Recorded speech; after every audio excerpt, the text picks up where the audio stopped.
blessing in being broken? That's why when Lord Jesus Christ was given the responsibility to feed 5,000 people, 5,000 men as such, there was one carrier box having 5 loaves and 2 fishes. And Bible says it very clearly, before these 5 loaves and 2 fishes were fed for 5,000 men, it says so beautifully that he has taken this, looked unto heaven, then what he did? He blessed it and broke it. And when it is broken, understand, before it is being broken, it was able to feed only one child. But once it is broken, it became so mighty powerful that it was able to feed 5,000 men. And after being fed, 12 baskets full. That's the kind of blessing that God wants each one of us to enjoy. That's why Lord Jesus Christ says, I have come to give life and to give it abundantly.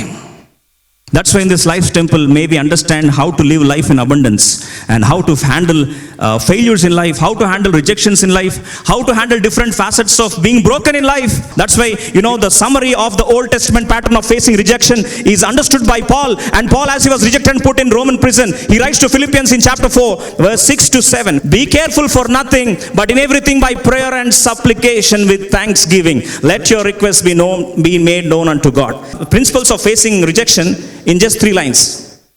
Be careful for nothing. Don't worry about anything. But in everything, what you're supposed to do? Prayer and supplication. Supplication is praying for others. With thanksgiving. Now he says worship.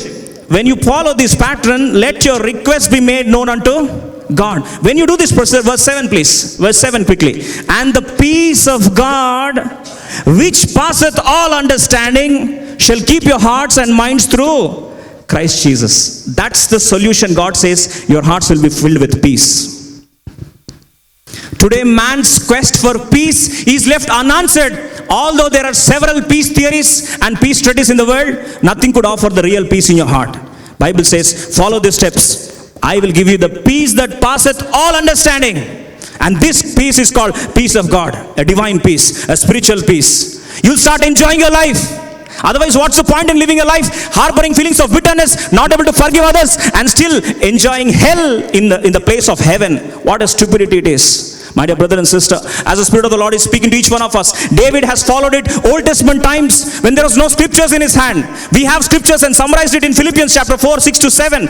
Why are we still going through the pain? When there is solution, when God is offering us his peace, which passeth all understanding, why are you still laboring and harboring the pain which is supposed to be held by others? As the Spirit of the Lord is speaking to each one of us, if you want a real sacrifice of offering, which God never rejects. Shall we all turn to Psalm 51, verse 17. The sacrifices of God are a broken spirit, a broken and a contrite heart, O God, thou wilt not despise. The best sacrifice that God accepts is a broken heart and a broken spirit. Everything else in the world may be rejected by God, but God says, I love a heart which is really broken. My dear brother and sister, have you come with a broken heart today?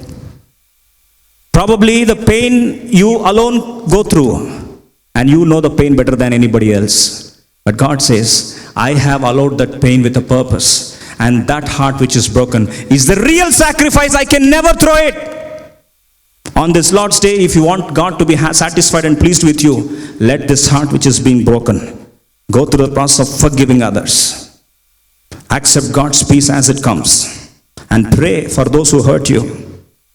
And worship God for what he has done in your lives. And that's when, the beautiful verse in Ephesians chapter 4. We'll read all together verse 31 and 32. Let all bitterness and wrath and anger and clamor and evil speaking be put away from you with all malice. Says it very seriously. When you put it away, and be ye kind one to another, tender hearted, forgiving one another, even as God for Christ's sake hath forgiven you. Sometimes we say, why should I forgive? You go and ask Lord Jesus Christ, why? If you go and ask God, why did you forgive me? God says, for Christ's sake. We say, no, for name's sake. We forgive for name's sake. But God forgave us for Christ's sake. So who are we? Why are we supposed to forgive? Bible says it is for Christ's sake. If you really love Christ, if Christ is what you aim for, if you aim to satisfy and please God and Christ, then Bible says for Christ's sake, be tender-hearted. Really, is a heart tender-hearted? Bible says, if it is tender hearted, don't harbor the feelings of malice, hatred, anger, and bitterness. It fetches you nothing.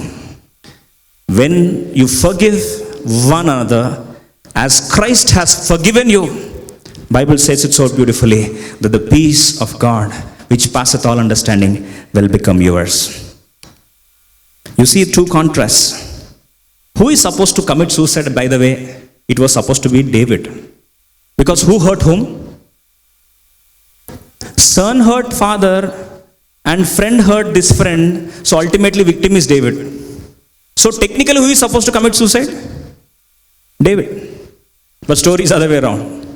The one who gave idea, when his idea is rejected, now Ahithophel commits suicide and says beautifully, he set his household in order, set everything. He had time to think, he had time to set everything. Then he went and committed suicide. What a pity is this? The man who is supposed to commit suicide is enjoying the presence of God.